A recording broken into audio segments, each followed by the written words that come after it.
Thank you very much, Mercedes. Hello, everybody. I'm George from Synthesa, the developer of the Prime DSS toolbox.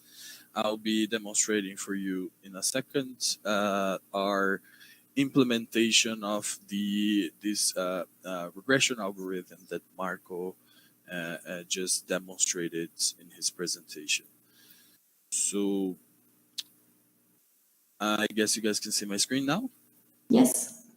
Great, fantastic. So I'm going to switch to the DSS, and as usual, I'm going to start just quickly introducing the tool for those of you who are not aware. The Prime DSS tool is composed by two frameworks.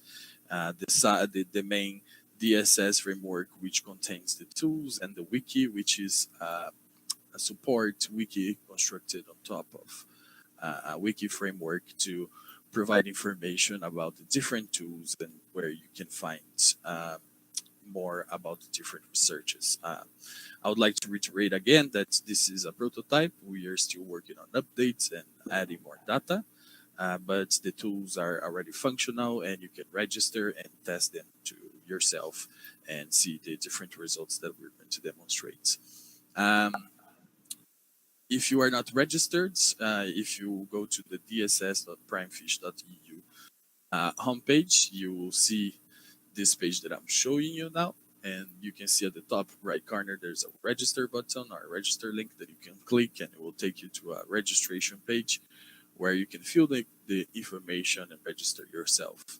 It's quite a simple process. As this is a prototype, there is no necessity for confirmations or links. Once you register, you should be able to log in, as I will do now. So I'll just log in with my information here.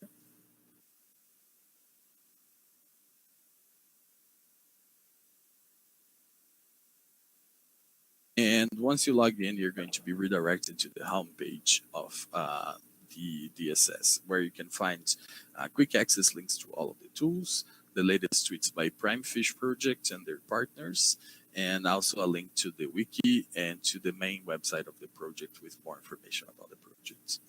Once you are in the homepage, you can click the Growth Risk Analyzer quick access link or the link in the top bar, and this will redirect you to our tool implementation. We are still working on some updates, of course, for this tool, especially in regards to usability, but the demonstration that I'm going to show you is going to be possible for you to try it out as well with the time series. So as Marco explained, this algorithm processes and creates a forecast for any types of values for a time series, as long as it's a time series and the values are connected to each other by a constant separation of time. Our implementation requires you to give us at least 24 values as an input. You cannot run the tool if you run less than 24 values. So otherwise, the implementation cannot guarantee its accuracy.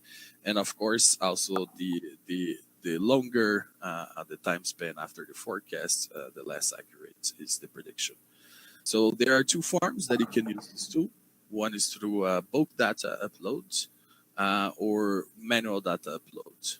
Through the bulk data upload, you can choose a CSV file with the values and upload it to calculate the forecast, or in the manual, you can enter the values yourself.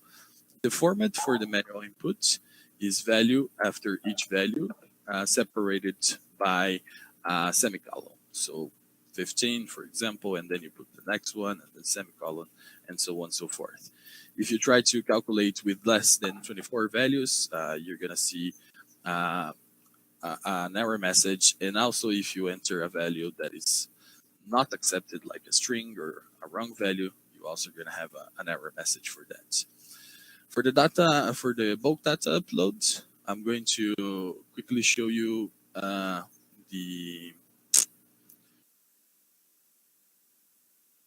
format of the values that we need to use. I just need to find the file here. I apologize for that. I had it with me, but I just forgot where I put it. I apologize for that.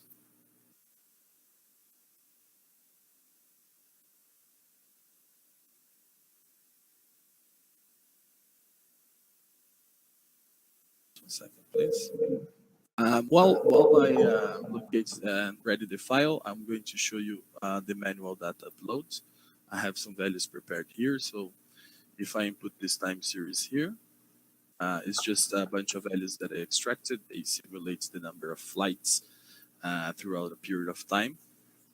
And you click the calculate the forecast from values, you're going to see that you're going to be redirected to the results page. So once the data is processed, you're going to see the input values on that you just provided to the screen, and they're basically their order, the order that they were inputted. And you can see the first result graph here. This, of course, is going to show the original values, the blue line. They connected by the blue lines representing the values that you inputted. And also it shows the fitted trend line for this time series. So you can see here below how the trend is behaving. Followed by that, you will have a graph that shows the robust LTS residual. So you can see which points fit outside are outside the fitted trend line. And finally, you'll have the original values with the original fitted trend line. And after the red line here, you will have two confidences bands, and in blue, the prediction or the forecast for the values you entered. You can hover to a point to check its value. We're still improving the labels here, but you can see that the X here is 164 for this value. So it shows the values you inputted and then the fitted trend line. I'm going to return now, and let me just get this file for you. Just 1 second.